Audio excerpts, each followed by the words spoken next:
민주당이 때 아닌 대선 경선 연기론으로 시끄럽습니다. 친문계에서 코로나 상황 등을 이유로 9월로 예정된 경선 일정을 11월쯤으로 미루자고 주장을 했는데요.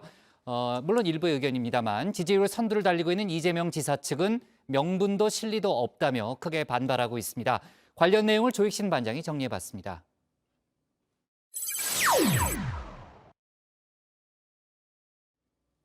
오늘 나온 차기 대선 주자 여론조사 결과입니다. 이재명 경기지사가 25%로 1위를 차지했습니다. 오차 범위 아니긴 하지만 윤석열 전 검찰총장과 다시 자리를 맞바꿨습니다. 여권 후보로만 좁혀보면 이재명, 이낙연, 정세균 순인데요. 이 지사의 독주가 눈에 띕니다. 민주당은 다음 달부터 경선 일정이 시작되죠. 이른바 빅3의 경쟁 속에 군소 후보들도 몸을 풀고 있는데요. 비록 여론조사엔 이름을 올리지 못했지만 역전을 꿈꾸며 비장의 카드를 내밀었습니다. 바로 경선 연기론입니다. 먼저 군부를 깬 건 김두관 의원입니다. 어제 정세균 전 총리와 조찬을 함께 했죠. 이 자리에서 경선 연기론을 꺼낸 겁니다. 당이 지금 어려운데 대선 경선을 서두를 이유가 없다라면서 너무 일찍 뽑히면 흥행에 실패할 수 있다고 말입니다. 여기에 이광재 의원을 돕고 있는 전재수 의원이 기름을 부었습니다. 밥상머리 이야기를 수면 위로 끌어올린 겁니다. 소셜미디어에 글을 올려 경선 연기론을 공식화했습니다. 국민들은 코로나 바이러스와의 전쟁을 1년 이상 치르고 있습니다. 이런 상황에서 민주당이 대선 후보 경선을 진행한다면 그것은 민주당만의 리그가 될 것입니다. 국민들의 고통을 외면하는 것입니다. 집단 면역이 가시권에 들어왔을 때 경선을 하자는 겁니다. 대선 후보를 먼저 뽑는 게 과연 대선에 유리하냐? 시기의 문제도 제기를 했습니다. 당원대로 대선 180일 전에 후보를 뽑으면 국민의힘이 진행하는 후보 경선 과정을 멀뚱히 쳐다만 봐야 한다는 겁니다. 그러면서 지난 재보선을 예로 들었습니다. 후보 선출 과정에서 국민의힘이 이미 민주당을 압도했다고 말입니다. 이 과정이 내심 부러웠나 봅니다. 신기루와 같은 후보로는 이번 서울시장 선거 끝까지 불안할 수밖에 없습니다. 내곡동 문제가 확산되고 있습니다. 야권 후보가 사퇴한 상태에서 선거를 치를 수도 있습니다. 민주당의 재보선 패인, 과연 여기에 있었나 싶긴 합니다. 전 의원이 내세운 가장 큰 명분, 결국은 민주당의 집권 전략, 대선 승리를 위해 경선 연기가 필요하다는 겁니다. 당원에 규정된 사안이라도 말입니다. 그런데 지난 재보선 당시 후보를 낼 때도 대선을 명분으로 삼았었죠. 대한민국 제1회 도시, 2회 도시의 수장을 새로 뽑아야 하는 그런 중대한 선거고, 이 선거는 바로 1년 후에 있을 대선에 직접 영향을 미치니까. 당시 공천에 반대하고 나섰던 사람, 아이러니하게도 전재수 의원이었습니다. 대의명분적 측면에서나 또는 실리적 측면에서나 우리가 확실하게 이번에 반성하고 후보 안 내는 게 맞고, 우리 정치권이 이 당헌 당규를 너무 무시하고 경선 연기가 당원을 무시할 만한 대의적 명분이나 실리가 있다고 판단한 걸까요?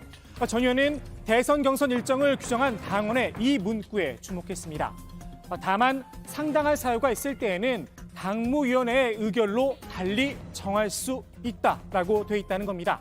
당무위에서 의결하면 될 일이니 원칙 훼손은 아니라는 설명입니다. 그럼 적어도 경선을 연기해야 하는 상당한 사유는 있다는 이야기였죠. 전 의원은 특정 캠프의 입장을 제외하면 당 소속 의원들이 대체로 공감하는 내용이란 말로 대신했습니다. 특정 캠프, 이 지사 캠프를 지칭한 듯 싶은데요. 재보선 참패로 지지율이 5%까지 떨어진 이낙연 전 대표, 아직 마의 5% 벽을 뚫지 못한 정세균 전 총리, 두 사람 모두 나쁠 게 없을 것 같긴 합니다. 여론조사에 이름조차 올리지 못한 군수 후보들 입장은 물어보나 마나겠죠. 더욱이 전 의원이 주장한 집단 방역이 가시권에 든 시기 11월을 이야기하는 걸로 보이는데요.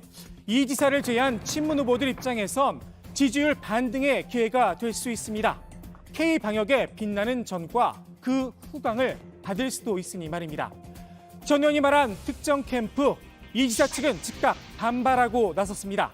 경선 연기는 대의적 명분도 실리도 없다는 겁니다.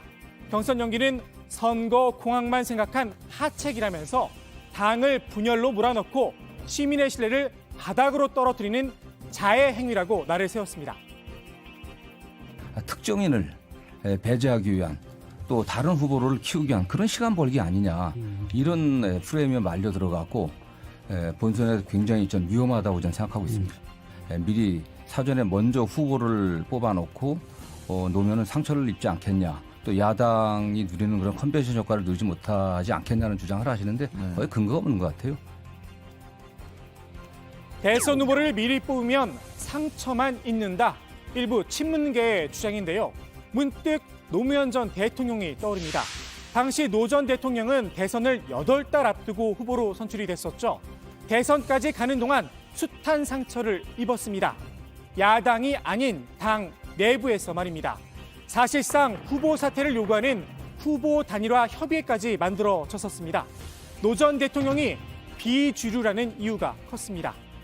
경선 연기론이 제기된 어제 우연치 않게도 이재명 지사는 동아마을을 찾아 참배를 했습니다. 방명록엔 방칙과 특권 없는 세상이란 글귀를 남겼는데요.